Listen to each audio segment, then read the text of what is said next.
The final days of February didn't just mark the end of a month. They may have marked the beginning of a global turning point. In a move that stunned allies and enemies alike, the United States, alongside Israel, launched a massive, coordinated strike that didn't just hit military targets. It shook the very core of Iran's leadership. Within hours, the region was no longer on edge. It was on fire. What makes this different from every other Middle East escalation you've seen before is the scale, the speed, and the stakes. This isn't a contained conflict. This is a chain reaction. Missiles crossing borders, global oil supply at risk, airspaces collapsing, and world powers being quietly pulled into the storm. The kind of moment historians later describe as the week everything changed. Before we break it all down, take a second to like the video. Share it with someone who follows global events. Drop your thoughts in the comments and subscribe to the channel so you don't miss what comes next. Because this situation is evolving fast, and you'll want clear, grounded analysis as it unfolds. Now, let's get into it. The opening strike that changed everything.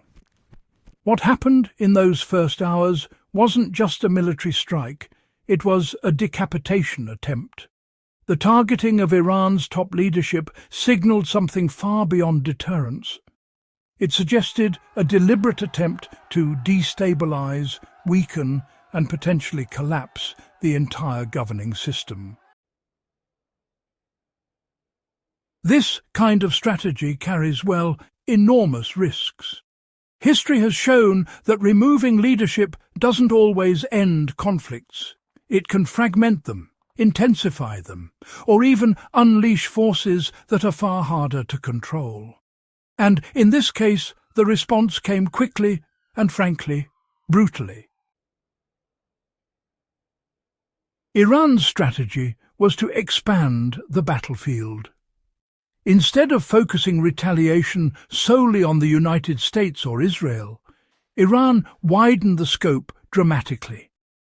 By launching missiles and drones across multiple countries in the region, the conflict instantly transformed from a bilateral war into really a regional crisis. This wasn't random. It was, without a doubt, calculated. By targeting multiple nations, Iran is, in effect, sending a message. No one in the region is insulated from this war. The goal here is to increase the cost of continuing the conflict, not just for governments, but for global markets, businesses, and yes, civilians.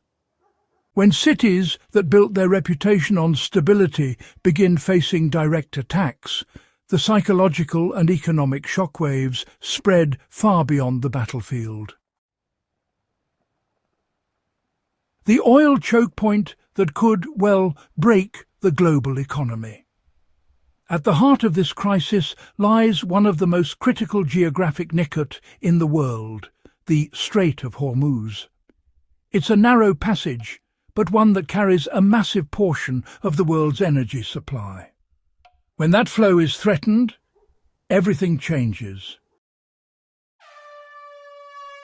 Oil prices spike, shipping slows, insurance costs surge. Entire economies feel the pressure almost instantly. And, this is exactly where the conflict becomes global. It's no longer about territory or politics, it's about supply chains, inflation, and economic survival. If the disruption continues, the consequences won't be limited to the Middle East. They'll hit households, industries, and governments across the world.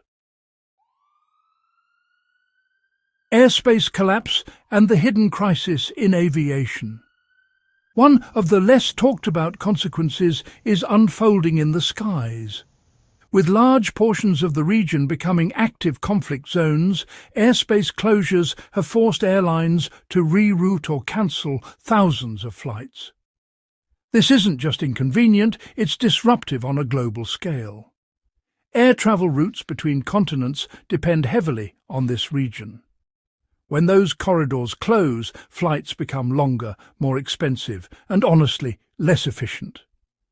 Cargo slows down, supply chains tighten, and the ripple effect reaches everything from consumer goods to critical medical supplies.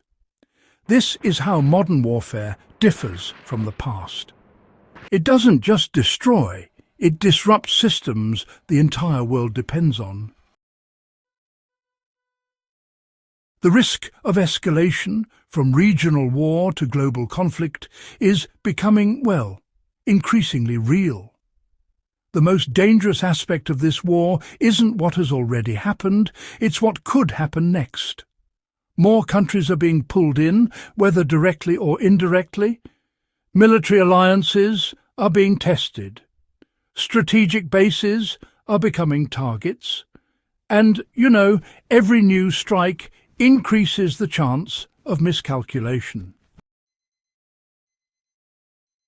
History is filled with moments where conflicts expanded not by design, but by momentum.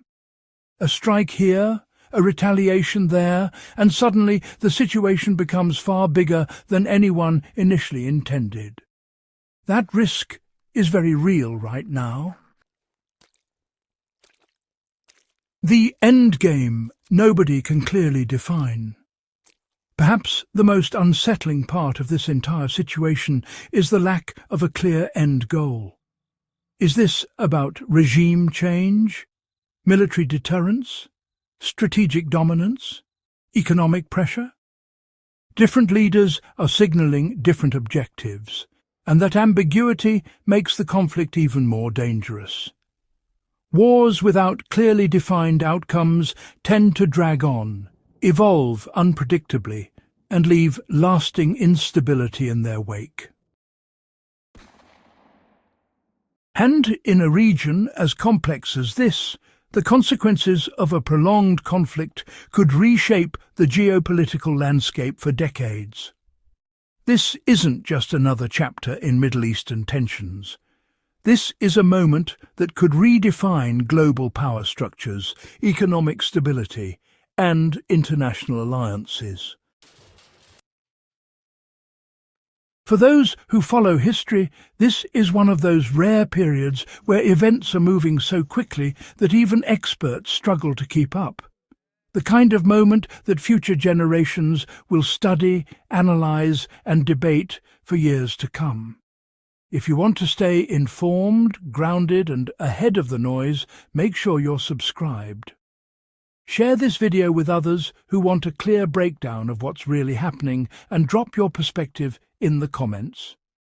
Because understanding moments like this has never been more important.